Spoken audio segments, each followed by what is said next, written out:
¿Qué tal, amigos? Sean todos bienvenidos a este espacio de análisis de las escrituras. Con ustedes, el Moré Ahmed, que agradece a todos los que se han suscrito a este canal, todos los que dejan un like y me dejan un comentario. Muchas gracias, porque esto ayuda para que el mensaje alcance a los no alcanzados. Quisiera pedirte la oración, hermano, por mi madre. Se encuentra hospitalizada y necesitamos mucha oración. Hay mucha gente que tiene a sus familiares enfermos, pero en esta oportunidad me tocó a mí. Así que si me apoyas con una oración por la salud de mi madre, mucha oración, mucho poder.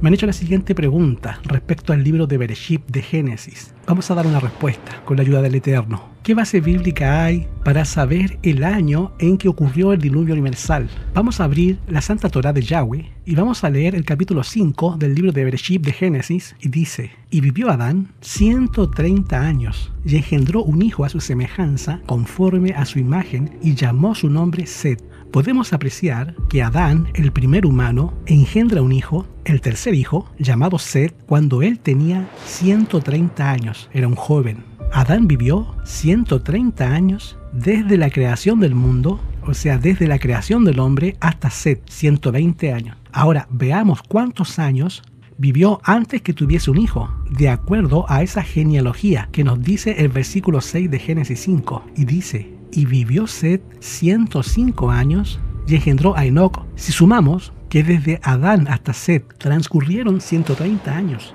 y Set vivió 105 años y engendró a Enoc, entonces sumamos 230 que vivió Adán hasta que tuvo a Set y sumamos los 105 que tuvo Set cuando engendró a su hijo Enoc. Vayamos a Noé. Noé vivió 600 años antes del diluvio, según el libro de Bereshit de Génesis capítulo 7. Y de ahí que nosotros tomamos estos 130 años, es decir, el tiempo que vivió Adán antes de engendrar a Set, a los 105 años, que son los años que vivió Set antes que engendró a Enoc. Si sumamos entonces los 90 años que vivió Enoc antes de engendrar a Cainán, porque el pasuk, el versículo 9 nos dice de Génesis 5, y vivió Enoc 90 años y engendró a Cainán. Y si sumamos los 130 de Adán hasta Set y los 105 cuando Set engendra a su hijo Enoc, y le sumamos los 90 años que vivió Enoc antes de engendrar a Cainán, los 70 años que vivió Cainán antes de engendrar a Mahaleel, y sumamos los 65 años de Mahaleel que vivió antes de engendrar a Jared, que está en el versículo 15,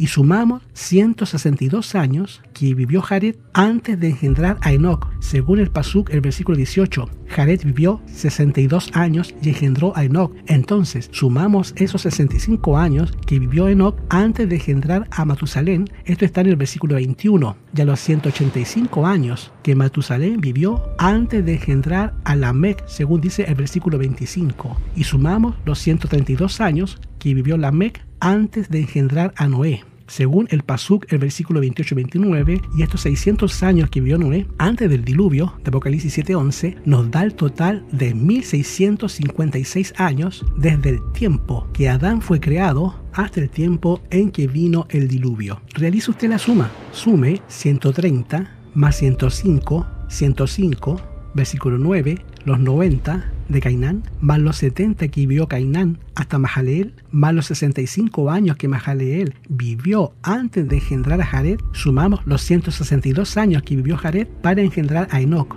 y sumamos los 65 años que Enoc vivió antes de engendrar a Matusalén, y sumamos los 187 años que Matusalén vivió antes de engendrar a Lamec, y sumamos los 182 años que vivió Lamec antes de engendrar a Noé, y sumamos los 600 años que Noé vivió antes del diluvio, nos da exactamente 1656 años que transcurrieron desde la creación de Adán hasta el diluvio. 1656 años. Realice usted la suma y tome como base los versículos de Génesis 5, el 3, versículo 6, versículo 9, versículo 12, versículo 18, versículo 21, versículo 25, versículos 28 y 29 y Génesis 7:11. Total nos da 1656 años que transcurrieron desde Adán hasta el diluvio universal que sepultó toda la tierra. Y quedaron evidencias. En ese momento se destruyen esas grandes civilizaciones tecnológicas que existían en ese tiempo. Hay muchos hallazgos arqueológicos, hay mucha información referente a esto, pero eso lo vamos a dejar para otra oportunidad. El Eterno te bendiga y te guarde, que haga resplandecer su rostro sobre ti y que te dé shalom.